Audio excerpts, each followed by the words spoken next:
Hello everyone. CGPSC और व्यापम के आगामी परीक्षाओं के लिए इकोनॉमिक सर्वे 2022-23 का ये हमारा सेकंड वीडियो है। इससे पहले इकोनॉमिक सर्वे का एक वीडियो मैं ऑलरेडी अपलोड कर चुका हूँ। वहाँ पे लगभग हमने इकोनॉमिक सर्वे के आधे चैप्टर्स को कंप्लीट कर लिया था और बचा हुआ जो भी चैप्टर है हम इस वीडियो के माध्यम से कंप्लीट करने वाले हैं। इस वीडियो में हम इकोनॉमिक सर्वे के जो भी महत्वपूर्ण चैप्टर्स हैं उन सभी को कंप्लीट कर लेंगे और ये हमारा इसका सेकंड और लास्ट वीडियो होने वाला है। इस वीडियो की अगर शुरुआत करें तो सबसे पहले है उद्योग से संबंधित महत्वपूर्ण तथ्य या आंकड़ों के बारे में जो कि वर्ष 2022-23 के लिए महत्वपूर्ण रहे हैं। इस समय उद्योग में जीएसडीपी में उद्योग का क्या कंट्रीब्यूशन था इसके बारे में कुछ फैक्ट्स और डेटा दिए गए हैं। ऐसे फैक्ट जो है वो एग्जाम में ऑलरेडी पूछे जा चुके हैं। ठीक है, तो उद्योग के बारे में है जीएसडीपी में स्थिर भाव पर विनिर्माण क्षेत्र का मतलब मैन्युफैक्चरिंग सेक्टर का कितना कंट्रीब्यूशन था। तो यहाँ पे बताया गया है कि 50,90,529 लाख रुपए ये कंट्रीब्यूशन रहा है। ठीक, ये जो कंट्रीब्यूशन है टोटल कितना परसेंट कंट्रीब्यूट कर रहा है? उद्योग क्षेत्र में लगभग 18.67% का कंट्रीब्यूशन विनिर्माण क्षेत्र से हो रहा है। अगला एक तथ्य है जो कि इस वर्ष एग्जाम के लिए महत्वपूर्ण हो सकता है, औद्योगिक नीति के बारे में। इस वर्ष जो हमारी वर्तमान औद्योगिक नीति है इसका अंतिम वर्ष है। इसकी शुरुआत की गई थी 1 नवंबर 2019 से और इसे 5 साल के लिए घोषित किया गया था।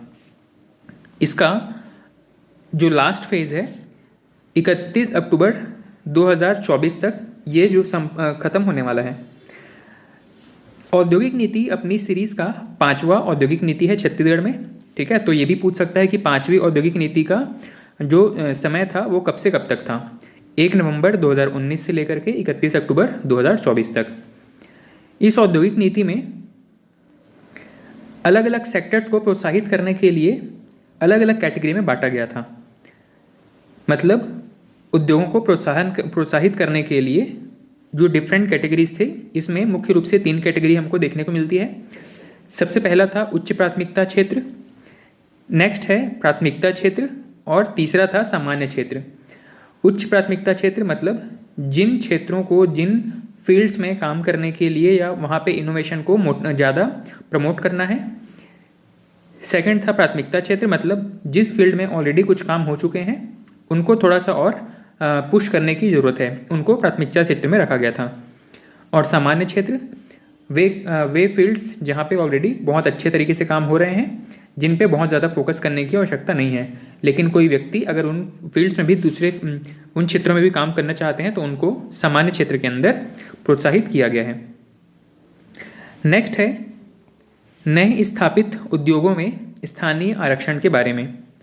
जैसे कि किसी राज्य में कोई नया फैक्ट्री कोई नया इंडस्ट्री लगता है तो भाई वहाँ के जो लोकल लोग हैं उनको बेनिफिट होना चाहिए और ये हर राज्य की अपनी डिमांड होती है।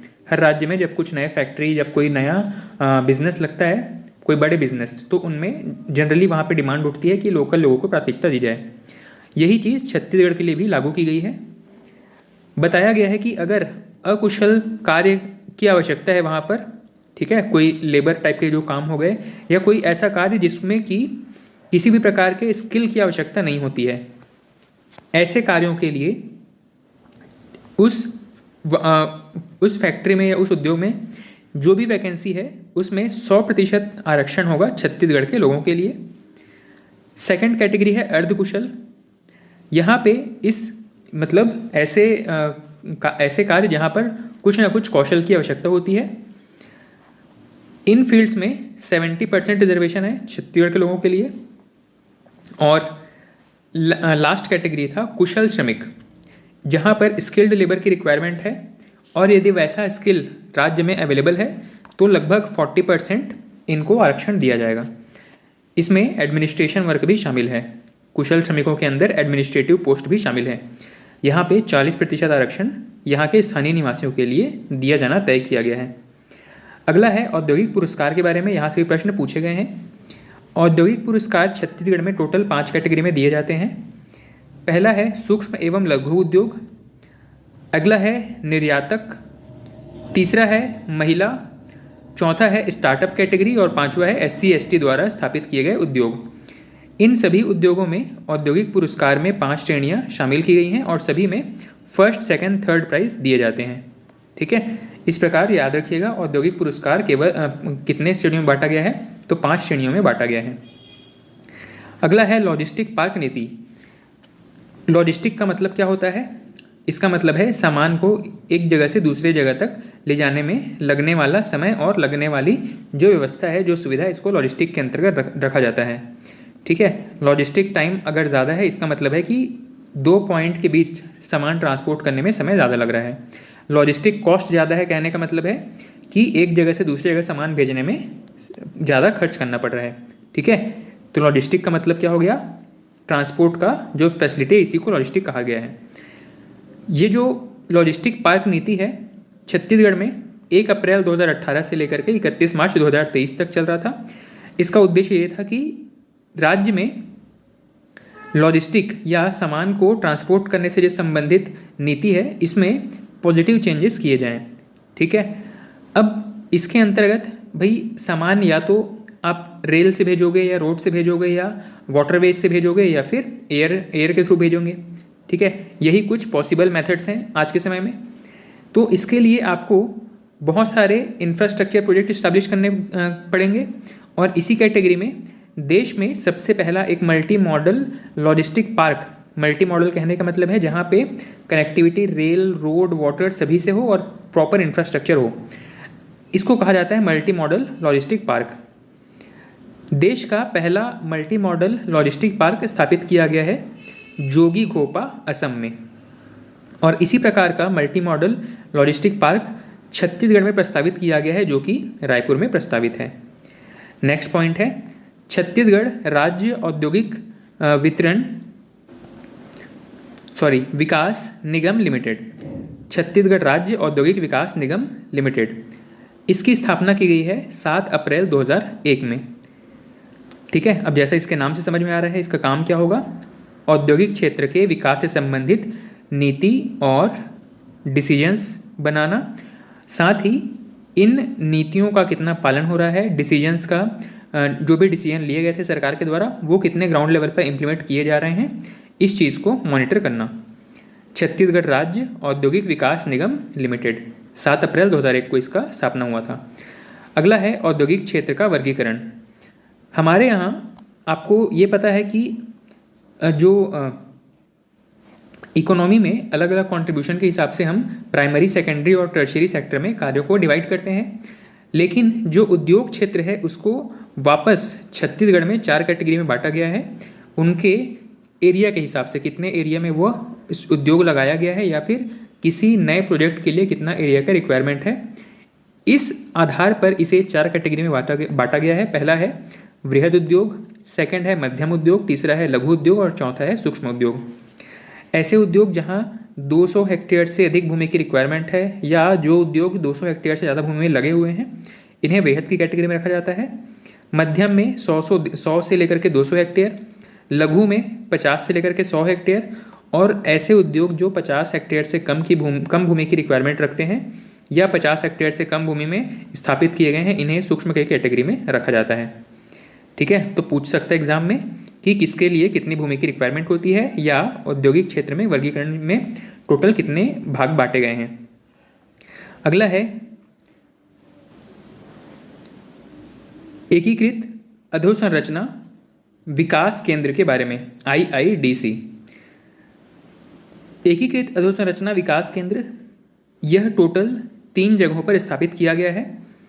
पहला है खमरिया, मुंगेली जिला में, दूसरा है परसगढ़ी, कोरिया जिला में, और तीसरा है सियारपाली, रायगढ़ में। इसके अलावा 2 अन्य केंद्र प्रस्तावित हैं, एक है अभनपुर रायपुर में और दूसरा है जामगांव धमतरी में।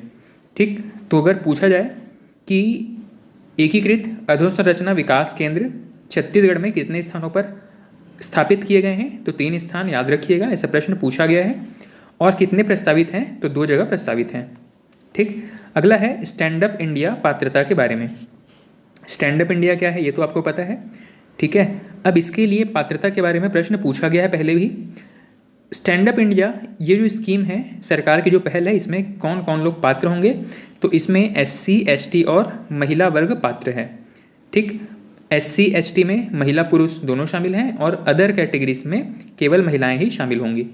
ठीक, यहाँ पर स्टैंड अप इंडिया के अंतर्गत अगर कोई व्यक्ति अपना कोई बिजनेस शुरू करना चाहता है, कोई आइडिया लेकर के आ रहे हैं, तो उनको ऋण के तौर पर 10 लाख से लेकर के 1 करोड़ तक की राशि प्राप्त हो सकती है। ठीक है, स्टैंड अप इंडिया स्कीम के अंतर्गत। अगला है सीपेट के बारे में। ठीक, ये सीपेट क्या है? यह प्लास्टिक इंजीनियरिंग टेक्नोलॉजी से संबंधित उद्योग है। ठीक, इसमें सबसे पहला कौन सा स्थान है जहाँ पे सीपेट की स्थापना की गई है? इसकी स्थापना हुई है बनपुरी, रायपुर में।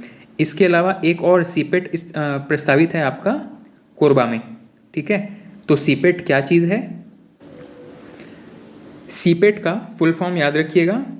सीपेट है Chhattisgarh institute of petrochemicals engineering and technology. ठीक है, पहला संस्था कहाँ पे स्थापित हुआ है? बनपुरी में, और दूसरा है कोरबा में। एक और चीज़ ध्यान रखने वाली ये है कि सीपेट जो कि इसका नाम बदला हुआ है, अभी इसका नाम क्या बताया मैंने? Central institute of petrochemicals engineering and technology. पहले इसका नाम था central institute of plastics engineering and technology. पहले इसके नाम में प्लास्टिक्स यूज़ होता था। ठीक है, अब इस प्लास्टिक की जगह पे यहाँ पे पेट्रोलियम है, ये याद रखिएगा। ठीक है, पहला सीपेट स्थापित हुआ है बनपुरी में और अगला प्रस्तावित है कोरबा में। ठीक, इकोनॉमिक सर्वे में अगला चैप्टर है विद्युत के बारे में। विद्युत साधन या ऊर्जा क्षेत्र से संबंधित कुछ महत्वपूर्ण आंकड़े हैं। कुछ चीज़ें यहाँ पे अपडेटेड हैं और कुछ चीज़ें मैंने अपने PYQ वाले वीडियो में कंप्लीट की हुई हैं। देखिए, सबसे पहला, विद्युत क्षेत्र का GSDP में भागीदारी कितना है? इसकी कुल भागीदारी अगर मूल्य के हिसाब से देखा जाए तो 2964,205 लाख रुपए है। ठीक, इसका ओवरऑल अगर योगदान देखेंगे स्टेट GDP में तो 10.87% है, और पिछले साल की तुलना में वृद्धि की अगर बात की जाए तो लगभग 11.14% है। ठीक, राज्य में विद्युत उपभोक्ताओं की संख्या की अगर बात करें तो 60.24 लाख है। राज्य में विद्युत उपभोक्ता कितने हैं? 60.24 लाख। छत्तीसगढ़ राज्य विद्युत मंडल, इसकी स्थापना कब की गई है?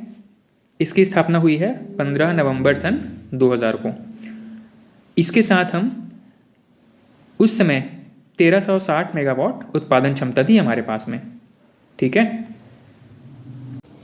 लेकिन वर्तमान में 2024 की कंडीशन तक, जनवरी 2024 की कंडीशन में अगर देखें तो हमारे यहाँ उत्पादन क्षमता सभी स्रोतों से मिला करके जो उत्पादन क्षमता है, सरकारी उत्पादन क्षमता, वो है 2984.7 मेगावाट। यह जो क्षमता है राज्य में शुरुआत में स्थापित क्षमता से अगर वृद्धि के हिसाब से अगर देखा जाए तो 119% की वृद्धि दर्ज की गई है।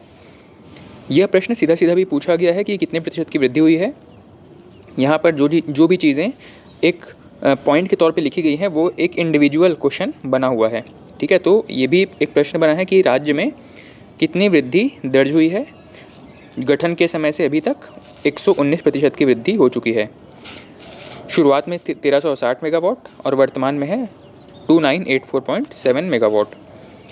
इनको हम इंडिविजुअल कैटेगराइजेशन के हिसाब से देखें कि ताप विद्युत कितना है, जल विद्युत कितना है और को जनरेशन से कितना है। तो ताप विद्युत है हमारे पास 2840, जल विद्युत 138.7 और को जनरेशन से है 6 मेगावाट। राज्य में अगर प्रति व्यक्ति विद्युत खपत की बात की जाए तो यह है 1072 यूनिट प्रति व्यक्ति।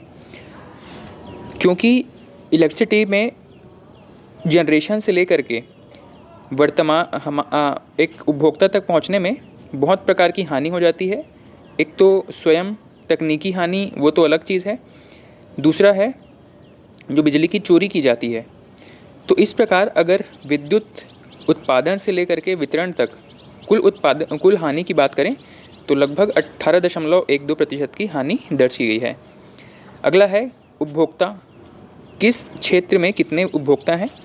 तो यहाँ पे जो घरेलू उपभोक्ता हैं इनकी संख्या सबसे ज़्यादा है, मतलब घरेलू मीटर कनेक्शन सबसे ज़्यादा बांटे गए हैं। ये मीटर कनेक्शन की संख्या के हिसाब से है, ठीक है। तो उपभोक्ता में घरेलू उपभोक्ता सबसे ज़्यादा है, इसके बाद में बीपीएल परिवारों को दिया गया कनेक्शन है, इसके बाद में गैर घरेलू या कमर्शियल पर्पस से जो दुकान वगैरह में चलाते हैं, इसके बाद में है कृषि के लिए बांटा गया विद्युत कनेक्शन, और लास्ट में है औद्योगिक क्षेत्र में बांटा गया कनेक्शन। ये नंबर ऑफ़ कनेक्शन के हिसाब से है। अब एक चीज़ यहाँ पे मैंने आपसे करंट अफेयर में डिस्कस किया था, आपको वो चीज़ यहाँ पे अपडेट करना है कि उपभोग के हिसाब से कितना है, उपभोग के हिसाब से कौन कितना विद्युत उपभोग करता है। अब इसमें सबसे पहला मैं आपको बता देता हूँ, सबसे ज़्यादा विद्युत का उपभोग किया जाता है उद्योग के द्वारा, ठीक है। तो उद्योग यहाँ पे फर्स्ट पोजीशन पर है। बाकी का क्रम आप ज़रूर यहाँ पे खोज करके, या मैंने आपके विद्युत के जो प्रीवियस ईयर क्वेश्चन डिस्कस किए हैं वहाँ पे मैंने इसके बारे में बताया है, तो वहाँ से ये चीज़ आप ज़रूर अपडेट करेंगे। उपभोक्ताओं की संख्या के हिसाब से मैंने आपको बता दिया, घरेलू उपभोक्ता सबसे ज़्यादा हैं, फिर बीपीएल हैं, फिर गैर घरेलू हैं, फिर कृषि, फिर लास्ट में औद्योगिक क्षेत्र। अब आपको उपभोग कौन कितना विद्युत उपभोग करता है इसके हिसाब से क्रम जमाना है।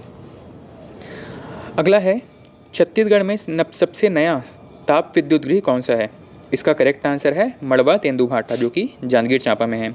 यह प्रश्न सीधा भी पूछा गया है।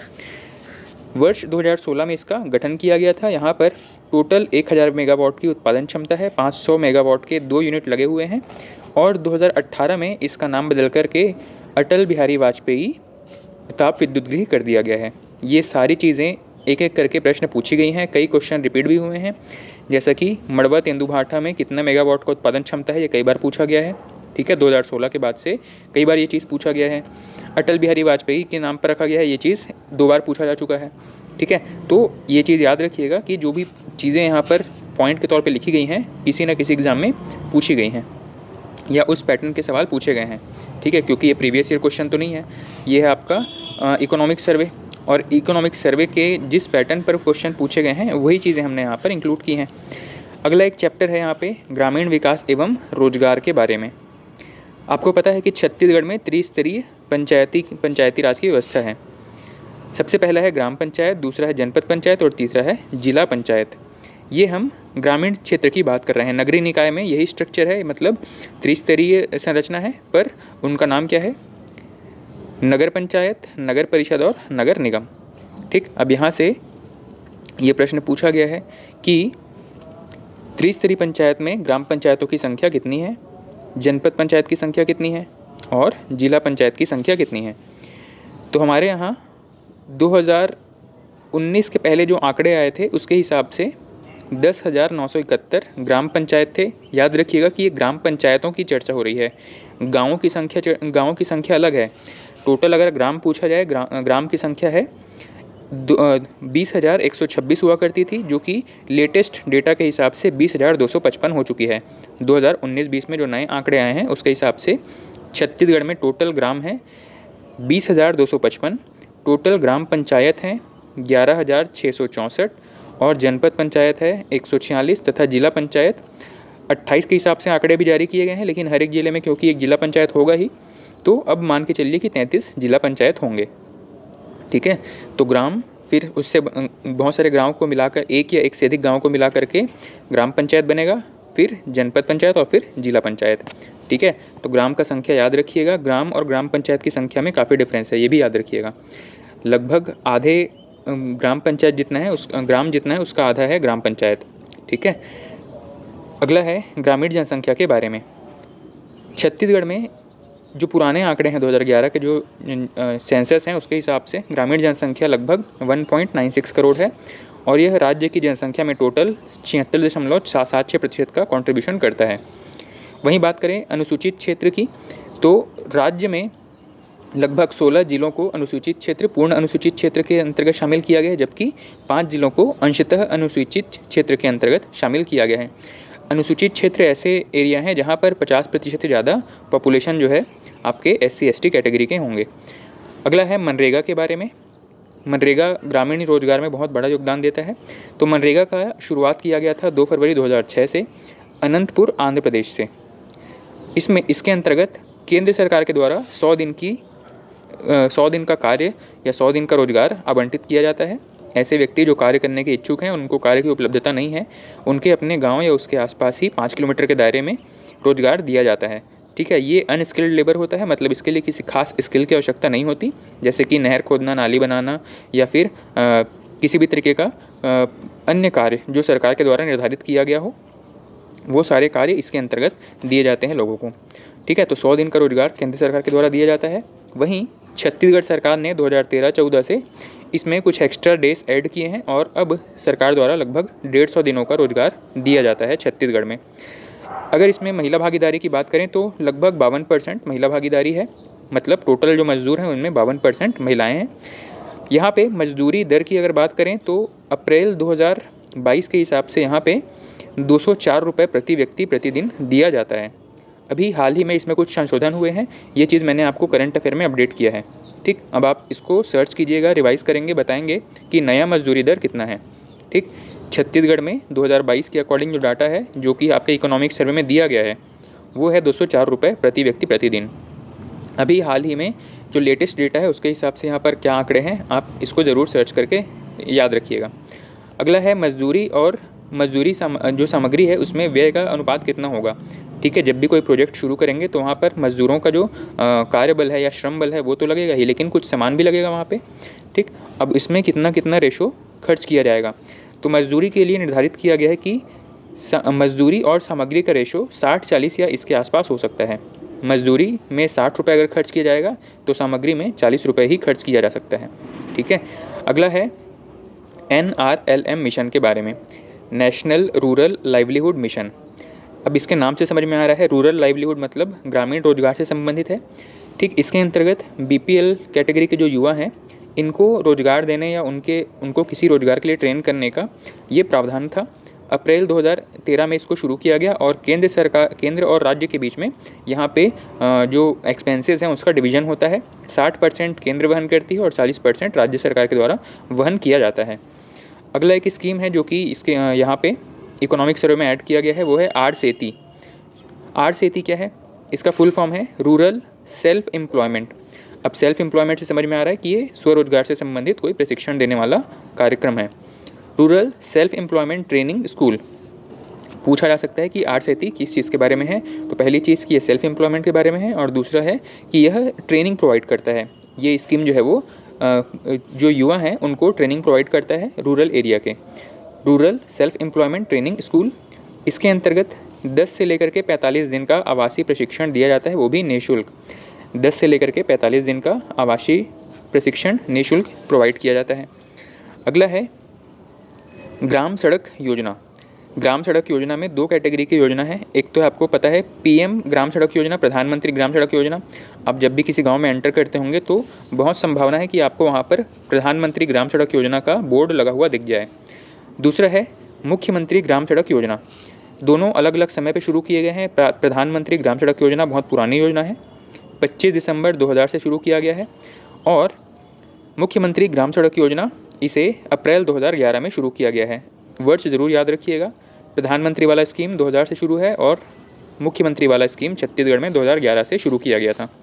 अब इसके अंतर्गत क्या प्रावधान किए गए हैं, ये बताया गया है कि अगर प्रधानमंत्री ग्राम सड़क योजना के अंतर्गत कोई क्षेत्र ऐसा है जहाँ पे अगर मैदानी क्षेत्र है और वहाँ पर 500 से ज़्यादा लोग निवास कर रहे हैं तो वहाँ पर सड़क निर्माण किया जा सकता है। और अगर वो आदिवासी क्षेत्र है, ठीक है, या ट्राइबल एरिया है, शेड्यूल्ड एरिया है, तो वहाँ पे 250 से ज़्यादा पॉपुलेशन है तो वहाँ पर सड़क निर्माण किया जा सकता है। या अगर मैदानी क्षेत्र है तो 500 से ज़्यादा लोग होने चाहिए और अगर पहाड़ी क्षेत्र है तो 250 से ज़्यादा लोग होने चाहिए। वहीं जो मुख्यमंत्री ग्राम सड़क योजना है वहाँ पे 250 से ज़्यादा लोग जहाँ भी हैं, 250 से ज़्यादा लोग अगर हैं उस क्षेत्र में तो सड़क निर्माण किया जा सकता है। अगला है, एक शब्द हमने कई बार पढ़ा है, जनरली ये शब्द हमने करंट अफेयर में भी कुछ जगहों पे पढ़ा था।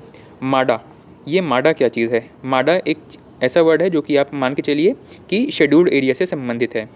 पूछा गया था कि कितने क्षेत्रों में माडा कार्यरत है। माडा का फुल फॉर्म देख लीजिए पहले, मॉडिफाइड एरिया डेवलपमेंट अथॉरिटी। ये ऐसा एरिया है जहाँ पे शेड्यूल्ड पॉपुलेशन या एसटी पॉपुलेशन जो है 50% से ज़्यादा है। अगर किसी क्षेत्र की जनसंख्या 10,000 है, ठीक है, मिनिमम अगर 10,000 है और वहाँ पर 50% या उससे ज़्यादा जनसंख्या एसटी पॉपुलेशन की है, तो वहाँ उस क्षेत्र को माडा क्षेत्र घोषित किया जा सकता है। माडा क्षेत्र होने का मतलब है कि वहाँ पर शेड्यूल्ड ट्राइब्स के या शेड्यूल्ड कास्ट के जो लोग हैं उनको ध्यान में रख करके नीति निर्माण या फिर एक्सपेंसेस का जो दायरा है उसको मैनेज किया जा सकता है। छत्तीसगढ़ में अभी कुल 9 माडा कार्यरत हैं, ठीक है। छत्तीसगढ़ में भी कुल 9 क्षेत्रों को माडा घोषित किया गया है। अगला है नगरीय निकाय के बारे में। छत्तीसगढ़ में जैसा हमने ग्रामीण निकाय के बारे में देखा, वैसे ही नगरीय निकाय में भी आपको मैंने बताया कि 3 कैटेगरी है, नगर पंचायत, नगर परिषद और नगर निगम। कितनी कितनी संख्या है? तो छत्तीसगढ़ में नगर निगम है टोटल 14, नगर परिषद है 44 और नगर पंचायत है 112। आबादी के हिसाब से देखा जाए तो छत्तीसगढ़ में कुल 59.37 लाख पॉपुलेशन जो है वो नगरीय क्षेत्रों में निवासरत है, ठीक है। मतलब नगर पंचायत, नगर परिषद या नगर निगम के अंतर्गत रहते हैं। अगर ये पॉपुलेशन को हम परसेंट के हिसाब से देखें तो लगभग 23.24% पॉपुलेशन नगरीय क्षेत्र में निवासरत है। और अगला है स्वावलंबन योजना। स्वावलंबन योजना जैसे कि इसके नाम से समझ में आ रहा है, स्वावलंबन मतलब अपना कार्य स्वयं करना। अब स्वावलंबन के अंतर्गत यहाँ पे जो छोटे ठेले खोमचे वाले होते हैं या गुमटी वाले होते हैं, इनके लिए कुछ धनराशि का प्रावधान किया गया है। कितना धनराशि है? तो 30,000 रुपये प्रति गुमटी का प्रावधान किया गया है। ऐसे व्यक्ति, ऐसे युवा जो कि कोई गुमटी शुरू करना चाहते हैं, उनको गुमटी खरीदने के लिए 30,000 रुपये, या गुमटी का मतलब होता है छोटे दुकान जो कि आप सड़क या सड़क के किनारे या किसी मार्केट एरिया में जो छोटे छोटे दुकान देखते हैं जो सरकार के द्वारा आवंटित किए जाते हैं, उनको कहा जाता है गुमटी। तो गुमटी का प्रावधान किया गया है और इसके लिए 30,000 रुपये प्रति व्यक्ति प्रति गुमटी दिया जा सकता है। अगला है राष्ट्रीय शहरी आजीविका मिशन। अब इसके नाम से भी समझ में आ रहा है कि ये शहरी क्षेत्र के लिए है और आजीविका मतलब लाइवलीहुड या फिर लोगों को रोजगार के लिए स्किल देने से संबंधित है। तो शहरी क्षेत्र में जो बेरोजगार युवा हैं उनको लाइवलीहुड या फिर आजीविका के लिए स्किल देने का, स्किल डेवलपमेंट का मिशन है। इसका नाम है राष्ट्रीय शहरी आजीविका मिशन। इसके अंतर्गत केंद्र और राज्य का आवंटन कितना है? तो 60 और 40 के अनुपात में दोनों कंट्रीब्यूट करेंगे। इसके अंतर्गत लाभार्थी कौन हो सकते हैं, ये प्रश्न पूछा गया है, ठीक है। क्या इसके अंतर्गत सभी लोग लाभार्थी हैं, केवल गरीब लोग लाभार्थी हैं, बीपीएल लाभार्थी है, कौन है? तो यहाँ पे जितनी महिलाएं हैं सभी इसके लिए लाभार्थी हो सकती हैं। साथ में पीएच के कैटेगरी के जो लोग हैं वो इसके लिए लाभार्थी हो सकते हैं। पीएच कैटेगरी में मेल फीमेल कोई भी हो। और अगला है एससी एसटी कैटेगरी में। एससी एसटी कैटेगरी में मेल फीमेल कोई भी हो सकते हैं। अगला है अल्पसंख्यक वर्ग में, यहाँ पे भी महिला पुरुष कोई भी हो सकते हैं, ठीक। और जो सामान्य महिलाएं हैं, मतलब इनके अलावा भी जो बची हुई महिलाएं हैं, मतलब ओबीसी या जनरल कैटेगरी की जो महिलाएं हैं वो भी इसके लिए एलिजिबल हैं। तो एलिजिबल कौन नहीं है? केवल ओबीसी और जनरल कैटेगरी के पुरुष यहाँ पे एलिजिबल नहीं होंगे। अगला है सीएम स्वावलंबन योजना। एक तो हमने देखा अभी स्वावलंबन योजना, इसका अगर फुल फॉर्म पूछा जाए तो ये इंदिरा गांधी जी के नाम पर है, इंदिरा गांधी राष्ट्रीय स्वावलंबन योजना, ठीक है। तो ये वाला नेशनल है और ये वाला स्टेट कैटेगरी का है, ठीक। सीएम स्वावलंबन योजना, इसके अंतर्गत सेम चीज़ है, मतलब लोगों को स्वावलंबन के लिए प्रेरित करने का ही लक्ष्य रखा गया है। और कोई व्यक्ति अगर अपना खुद का रोजगार या खुद का कोई बिजनेस शुरू करना चाहता है तो उनको 100% ऋण प्राप्त हो सकता है। पूरा पैसा अगर जो ऋण का प्राप्त होगा उसमें से 50% उनको वापस पे करना पड़ेगा। मतलब जो भी मान लो कोई व्यक्ति जो है वो 1,000 रुपये अगर लेता है किसी बैंक से अपना खुद का बिजनेस शुरू करने के लिए, तो उसको ऋण के रूप में केवल 500 रुपये वापस करने पड़ेंगे बैंक को, और 50% या 500 रुपये मतलब सरकार के द्वारा बैंक को दे दिए जाएंगे, ठीक है। मतलब 50% का 50% ऋण के रूप में प्राप्त होता है और 50% अनुदान के रूप में प्राप्त होता है। अगला है अमृत मिशन। अमृत मिशन क्या चीज़ है? इसका फुल फॉर्म अगर देखा जाए तो इसका फुल फॉर्म था Atal mission for rejuvenation and urban transformation, ठीक। शहरी क्षेत्रों को ट्रांसफॉर्म करने के लिए, मतलब वहाँ पे इंफ्रास्ट्रक्चर को बेहतर करने के लिए अमृत मिशन शुरू किया गया था। इसके अंतर्गत जल हो गया, विद्युत हो गया, सड़क हो गया, सारी चीज़ें शामिल हैं, ठीक। इसकी शुरुआत हुई थी जून 2015 से। ऐसे आबादी क्षेत्र जहाँ पर 1 लाख से अधिक लोग निवासरत हैं, ऐसे लगभग 500 से ज़्यादा शहरों को शामिल किया गया है।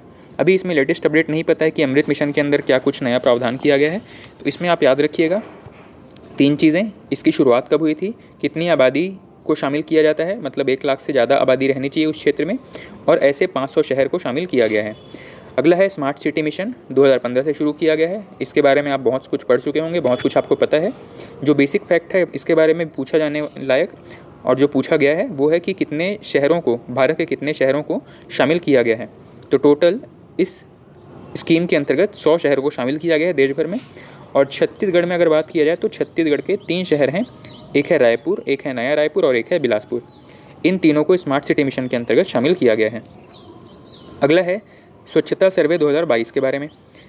2022 के ही आंकड़े 2023 में जारी किए गए थे, जो कि इस इकोनॉमिक सर्वे में शामिल किए गए हैं।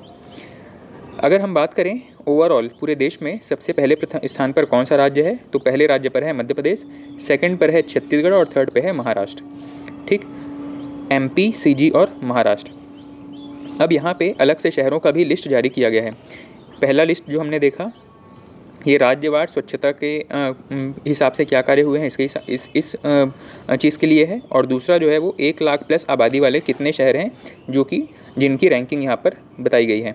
ठीक है, तो 1 लाख से ज़्यादा आबादी वाले शहरों में पहला है इंदौर, दूसरा है अंबिकापुर, 10वां है अंबिकापुर, पहले स्थान पर है इंदौर, 10वें स्थान पर है अंबिकापुर। और इस पूरे स्कीम के अंतर्गत अगर देखा जाए तो मध्य प्रदेश में सबसे ज़्यादा एरिया जो है वो स्वच्छता पाया गया है वहाँ पे, इसीलिए मध्य प्रदेश को फर्स्ट पोजीशन प्राप्त हुआ है। ठीक, तो स्वच्छता सर्वे 2022 में अगर राज्यों के हिसाब से पूछा जाए तो फर्स्ट है MP, सेकंड है CG, थर्ड है महाराष्ट्र। और शहरों का क्रम पूछा जाए तो शहरों में फर्स्ट पोजीशन याद रखिएगा इंदौर का है। और छत्तीसगढ़ में कौन सा शहर है, तो अंबिकापुर है। क्या रैंकिंग है, तो 10वां रैंकिंग है। ठीक है, अगला है भागीरथी नल जल योजना। अब इसमें समझ में आ रहा है कि नल के माध्यम से हर एक घर को जल प्रोवाइड करने का प्रावधान किया गया होगा। इसके अंतर्गत निःशुल्क जल का प्रावधान किया गया है। असल में यह निःशुल्क नहीं है, इसके लिए 3000 रुपये का चार्ज रखा गया है, लेकिन क्योंकि इसमें 100% अनुदान सरकार के द्वारा प्राप्त हो जाता है, इसीलिए हम इसको निःशुल्क योजना कह रहे हैं। ठीक है, तो भागीरथी नल जल योजना, इसके अंतर्गत 3000 रुपये में प्रत्येक घर में नल कनेक्शन प्रोवाइड करने का लक्ष्य रखा गया है। और इसके अंतर्गत क्योंकि 100% अनुदान मतलब सरकार के द्वारा पूरा पैसा दे दिया जाता है, इसीलिए इसको निःशुल्क कनेक्शन कहा जा रहा है। अगला है शिक्षा से संबंधित योजना के बारे में। शिक्षा के बारे में अगर देखा जाए तो मध्याह्न भोजन कार्यक्रम, ये बड़ा फेमस स्कीम रहा है। 1995 से शुरू किया गया है, डेट भी यूनिक है, 15 अगस्त 1995। इसके अंतर्गत आपको पता है कि सरकारी स्कूलों में कक्षा 1 से लेकर के 8वीं तक के जो बच्चे हैं, इनको निःशुल्क और गर्म पौष्टिक भोजन प्रोवाइड किया जाता है। इनको जो फ्री में लंच प्रोवाइड किया जाता है। और केंद्र और राज्य सरकार का भागीदारी या कॉन्ट्रीब्यूशन कितना है, तो केंद्र 75% पैसा लगाता है और राज्य द्वारा 25% पैसा दिया जाता है। वर्ष 2021 में इस स्कीम का नाम चेंज करके कर दिया गया है प्रधानमंत्री पोषण शक्ति निर्माण योजना। ठीक है, इस स्कीम का जो मध्याह्न भोजन या मिड डे मील स्कीम जो था, इसका नाम अब क्या है, प्रधानमंत्री पोषण शक्ति निर्माण योजना। ठीक, ये बहुत महत्वपूर्ण है, पूछा जा सकता है प्रधानमंत्री पोषण शक्ति निर्माण योजना किस स्कीम के जगह पर शुरू किया गया है, तो मध्याह्न भोजन स्कीम के स्थान पर शुरू किया गया है। अगला है महतारी दुलार योजना। इस स्कीम के अंतर्गत निःशुल्क स्कूली शिक्षा का प्रावधान किया गया है। यह स्कीम 2021 से शुरू किया गया है। और इसके अंतर्गत कौन लोग एलिजिबल होंगे, तो ऐसे सभी बच्चे जो कि कोविड के दौरान अपने माता पिता या उनमें से किसी एक को खो चुके हैं, और वह व्यक्ति जो है वो घर का मुख्य सदस्य था या मुखिया था या कमाने वाला सदस्य था।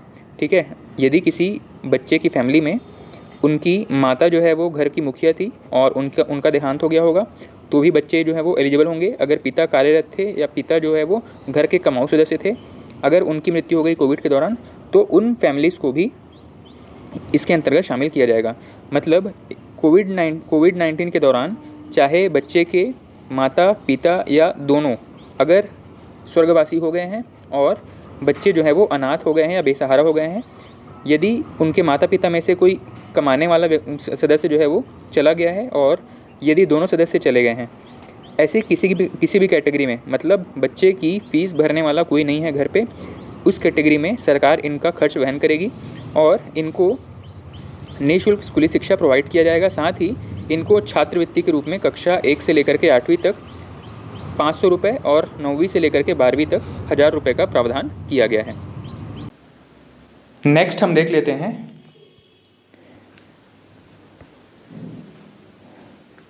छत्तीसगढ़ में कार्यरत विश्वविद्यालय के बारे में।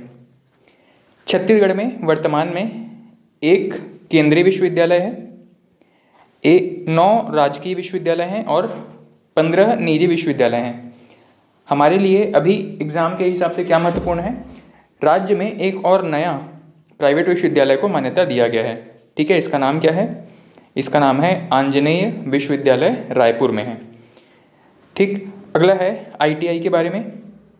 छत्तीसगढ़ में टोटल 186 गवर्नमेंट ITI हैं और सबसे ज़्यादा रायपुर में है। रायपुर में 10 ITI कार्यरत हैं। सबसे कम है नारायणपुर, कोरिया और खैरागढ़ में। ठीक है, यहाँ पर 2-2 ITI हैं। अगला है CM बाल भविष्य योजना के बारे में। CM बाल भविष्य योजना राज्य सरकार की स्कीम है और इसके अंतर्गत आपको पता है कि बहुत सारे अलग अलग छोटे छोटे स्कीम संचालित हैं। बाल भविष्य योजना अपने आप में एक अम्ब्रेला स्कीम है। इसके अंतर्गत छोटे छोटे स्कीम शामिल हैं, जैसे कि एक स्कीम है आस्था, एक है निष्ठा, प्रयास के बारे में तो सभी ने सुना होगा। इसके अलावा सहयोग, उड़ान और एकलव्य, ये सभी स्कूली शिक्षा या स्कूल के दौरान कॉम्पिटिटिव एजुकेशन के बारे में है। आस्था केवल दंतेवाड़ा में संचालित है। निष्ठा जो है वो राजनांदगांव और रायपुर में संचालित है। प्रयास छत्तीसगढ़ में अलग अलग क्षेत्रों पे कुल 9 जगहों पर संचालित है। सहयोग दंतेवाड़ा में है। उड़ान ये एक कह सकते हैं कि स्कूलों में बच्चों के एनरोलमेंट को बढ़ाने से संबंधित स्कीम है, तो ये ऑल ओवर छत्तीसगढ़ में है। इसके अलावा एकलव्य स्कूल ये कुल 74 जगहों पर संचालित है। तो इसके नाम और संख्या याद रखिएगा कि कौन सी चीज़ कहाँ पर संचालित है। अगला है स्वास्थ्य संबंधी योजनाओं के बारे में। नेशनल फैमिली हेल्थ सर्वे केंद्र सरकार के द्वारा जारी किया गया एक आंकड़ा है। ठीक है, इस सर्वे में बहुत सारे आंकड़े जारी किए जाते हैं हर एक राज्य के बारे में। तो छत्तीसगढ़ में क्या कंडीशन बताया गया है? नेशनल फैमिली हेल्थ सर्वे 2019 से 21 यह 5वां सर्वे था और इसके अनुसार छत्तीसगढ़ में जो लेटेस्ट लिंगानुपात है, सेक्स रेशो जो है 1015 के आसपास है। प्रजनन दर छत्तीसगढ़ में कुल प्रजनन दर अब नया जो आंकड़े हैं उसके हिसाब से 1.8 है। पहले ये 2.2 के आसपास हुआ करता था, मतलब छत्तीसगढ़ में अब प्रजनन दर कम हो रही है। अगला है संस्थागत प्रसव के बारे में। बताया गया है कि छत्तीसगढ़ में टोटल 85.7% जो भी प्रसव होते हैं वो अब हॉस्पिटल्स में हो रहे हैं। संस्थागत प्रसव का मतलब है कि जो हॉस्पिटल, गवर्नमेंट हॉस्पिटल या प्राइवेट हॉस्पिटल कहीं भी हो, उनको कहा जाता है संस्थागत प्रसव। और इसमें से 70% जो है वो सरकारी हॉस्पिटल्स में हो रहे हैं और इसके अलावा जो 15.7% है ये जो आपके आंकड़े हैं प्राइवेट हॉस्पिटल्स के लिए हैं। अगला है एनीमिया। आपको पता है कि एनीमिया का मतलब होता है खून की कमी। एनीमिया से पीड़ित जो लोग हैं इनकी संख्या है 60.8%, 60.8% है छत्तीसगढ़ में। ठीक है, छत्तीसगढ़ की 60.8% जनता एनीमिया से ग्रस्त है, मतलब खून की कमी से। अगला है पुरुष साक्षरता के बारे में। इनके आंकड़े जो लेटेस्ट आंकड़े हैं इसके हिसाब से पुरुषों में साक्षरता दर है छत्तीसगढ़ में 72.5% और महिलाओं में ये बढ़ करके हो गया है 82.7%। पुराने आंकड़ों के हिसाब से अगर देखा जाए तो पुराने आंकड़ों में 80% महिलाएं, 80% पुरुष साक्षर थे और 60% महिलाएं। ओवरऑल लगभग 72 के आसपास साक्षरता दर थी छत्तीसगढ़ में। ठीक है, तो अभी पुरुषों की साक्षरता दर कम हुई है, महिलाओं की साक्षरता दर बढ़ी है। अगला है जननी सुरक्षा योजना के बारे में। जननी सुरक्षा योजना वर्ष 2005 में शुरू किया गया है। यह संस्थागत प्रसव के लिए प्रोत्साहन करने हेतु एक स्कीम है। ठीक है, मतलब महिलाएं जो है वो घर में डिलीवरी ना करें, बल्कि कोई ऐसे जगह पे जहाँ पे प्रॉपर मेडिकल फैसिलिटी डेवलप हुए हों, चाहे वो सरकारी हॉस्पिटल हो या प्राइवेट हॉस्पिटल हो, वहाँ पर बच्चे को जन्म दें ताकि किसी क्रिटिकल इमरजेंसी की सिचुएशन में कंडीशन को बेहतर ढंग से या जो प्रोफेशनल लोग हैं उनके द्वारा टैकल किया जा सके। तो संस्थागत प्रसव के लिए उनको प्रोत्साहित किया जाता है।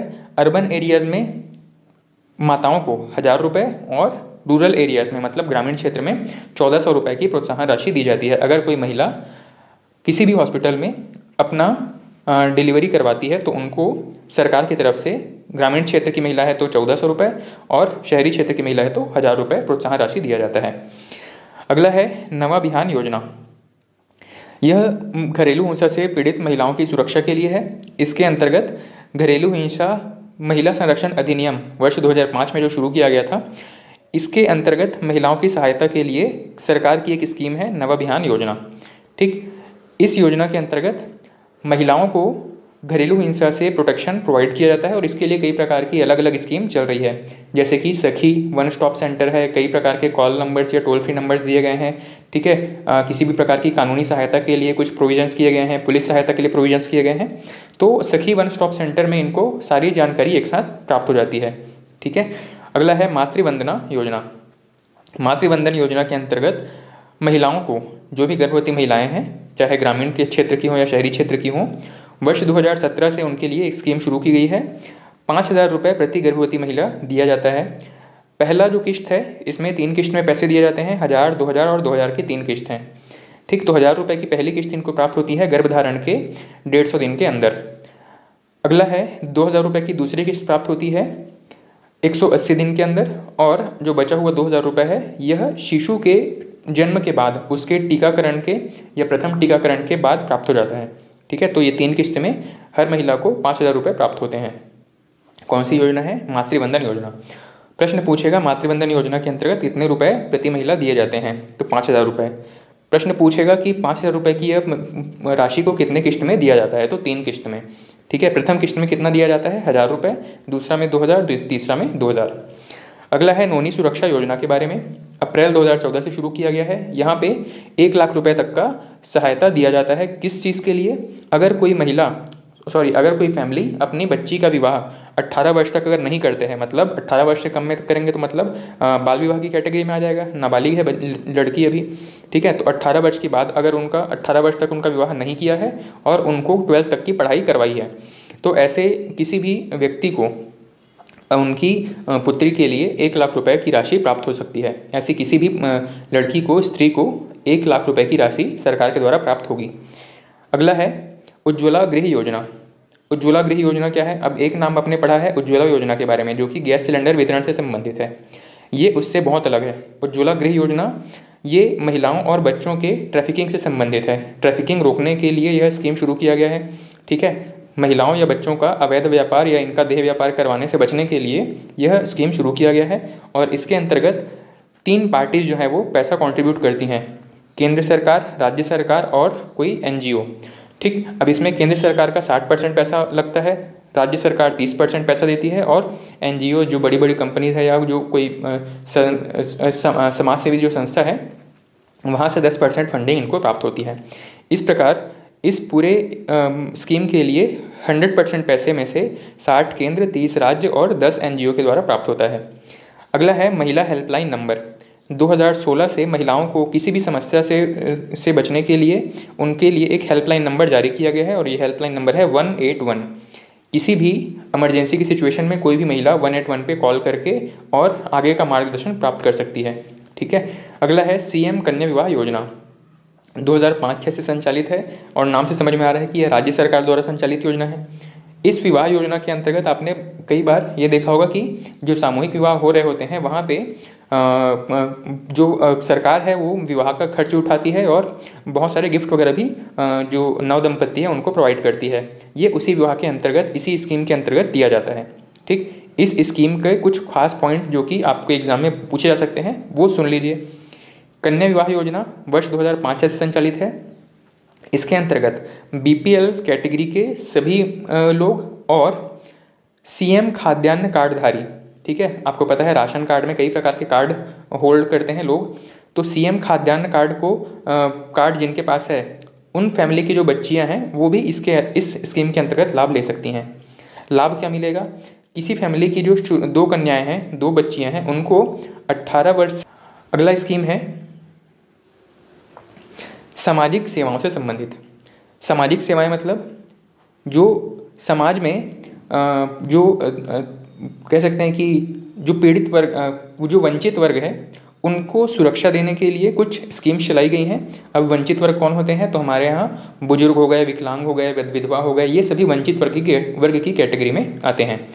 पहला स्कीम है सामाजिक सुरक्षा पेंशन योजना। ये राज्य सरकार की स्कीम है और इसके अंतर्गत सभी निःशक्त जनों को और बौने व्यक्तियों को इनको 350 रुपये प्रति माह दिया जाता है। प्रति व्यक्ति प्रति माह 350 रुपये दिया जाता है सामाजिक सुरक्षा पेंशन योजना के अंतर्गत। अगला एक स्कीम है सुखद सहारा योजना।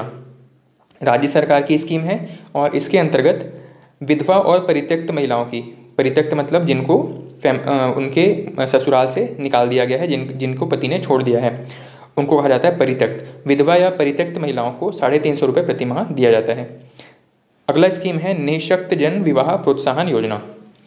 इस स्कीम के अंतर्गत जो पीएच कैटेगरी के व्यक्ति हैं, अगर वो किसी से विवाह करते हैं, तो मान लो कोई पीएच लड़का है, सामान्य लड़की से विवाह करता है, या पीएच लड़की है और सामान्य लड़के से विवाह करती है, ऐसे कैटेगरी में उनको 1,50,000 रुपये की राशि प्राप्त होगी। उस नवदंपति को 50,000 की राशि प्राप्त होगी। और यदि दोनों पीएच कैटेगरी से हैं, फिजिकली हैंडीकैप्ड कैटेगरी से हैं, फिजिकली चैलेंज कैटेगरी से हैं, तो उन दोनों को सामूहिक रूप से मिला करके 1,00,000 रुपये की राशि प्राप्त होगी। ठीक। अगला है वृद्धावस्था पेंशन योजना, 1995 से संचालित है। इसके अंतर्गत 60 वर्ष तक की आयु के लिए 60 वर्ष से अधिक आयु के जो लोग हैं उनको वृद्ध की कैटेगरी में रखा गया है और इनको 350 रुपये प्रति माह की सहायता राशि प्राप्त होती है। अगर कोई व्यक्ति 80 वर्ष से ज़्यादा के हैं, 80 वर्ष से ज़्यादा के जो बुजुर्ग हैं, इनके लिए 650 रुपये प्रति माह की राशि कह सकते हैं आवंटित की जाती है। इसका प्रोविज़न किया गया है।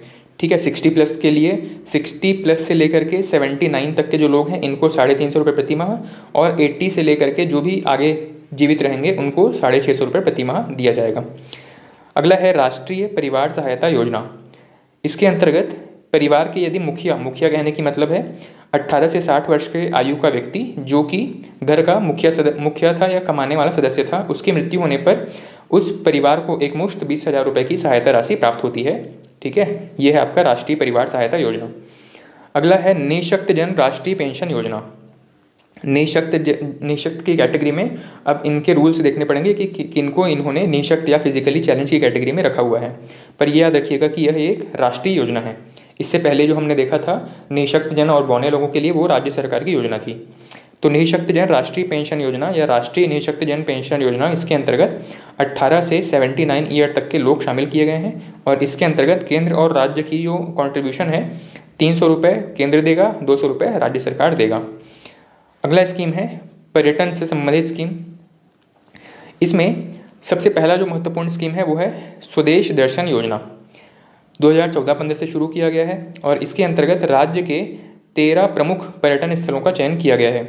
इसको शामिल करके इन सभी 13 पॉइंट्स को कनेक्ट करने वाला जो सर्किट है, इसको जो रोड है, इसको कहा जाता है ट्राइबल टूरिज्म सर्किट।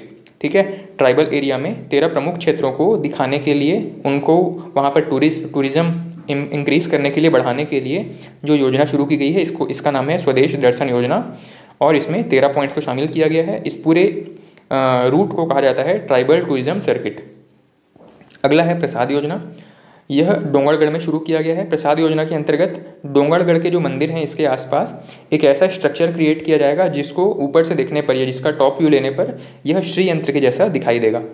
ठीक है। इस पूरे स्कीम में मतलब ये जो स्ट्रक्चर बनाया जाएगा, इसको नाम दिया गया है श्री यंत्र पिलग्रिम फैसिलिटेशन सेंटर। यह 3 माले का या 3 तल का या 3 फ्लोर का एक बिल्डिंग होगा जिसमें अलग अलग आपके फ्लोर पे अलग अलग चीज़ें संचालित की जाएंगी। ठीक है। इस पूरे स्ट्रक्चर का जो डिज़ाइन है वो श्री यंत्र के जैसा होगा, इसीलिए इसको प्रसाद योजना कहा जा रहा है और इसको श्री यंत्र पिलग्रिम फैसिलिटेशन सेंटर भी कहा जा रहा है। ठीक है। तो आज के इस वीडियो में और हमारे इकोनॉमिक सर्वे के इस पूरे वीडियो में इतना ही था। हमने अपने इकोनॉमिक सर्वे में लगभग जो भी महत्वपूर्ण चीज़ें थी, जो हमारे छत्तीसगढ़ का इकोनॉमिक सर्वे है जहां से प्रश्न आगामी सीजीपीएससी और व्यापम की परीक्षा में पूछा जा सकता है, वो सब कुछ हमने लगभग कवर करने का प्रयास किया है। ठीक है। और नेक्स्ट हमारी जो सीरीज़ जो भी चल रही है उसी को हम अब कंटिन्यू करेंगे। इकोनॉमिक सर्वे के 2 वीडियो आपको प्राप्त हुए हैं और इस वीडियो सीरीज़ में इतना ही था। आप जिस भी सोर्स से पढ़ रहे थे उनको ज़रूर रिवाइज़ कीजिएगा। ये सिर्फ एक समरी के फॉर्मेट में था। ठीक है, तो आज की इस वीडियो में इतना ही। Thank you.